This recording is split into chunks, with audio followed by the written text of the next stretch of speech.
বন্ধুরা ধোকা বাপ, বন্ধুরা ধোকা। বন্ধুরা তোমার তোমার বন্ধু না, তোমার পয়সার বন্ধু। তোমার ওই মোবাইলটা আছে বলে তোমার লগে হাঁটে, তোমার পকেটে কিছু টাকা খরচ করো দেখা হাঁটে। টাকা বন্ধ করে দাও, মোবাইলটা বন্ধ করে দাও, এমনি ব্যয় করে থাকো, কেউ আর পাই না। ওরা তোমার টাকার বন্ধু, ওরা তোমার মোবাইলের বন্ধু। ছেলেরা তোমরাও বুঝতে শেখো বাপ, খামখেয়ালি করো। শেষ পর্যন্ত বাপ তোমার হায়াতের তুমি জিম্মা। তুমি তোমার বাবার উপরে ভরসা করে শেষ পর্যন্ত থাকতে না, হয় তোমার বাপ মরে যাবে, নয় তুমি মরে যাবে।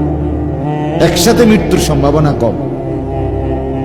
আকপিছ হয়ে যাবে, আকপিছ হয়ে যাবে। শেষ পর্যন্ত তোমাকেই তোমারটা বুঝতে হবে।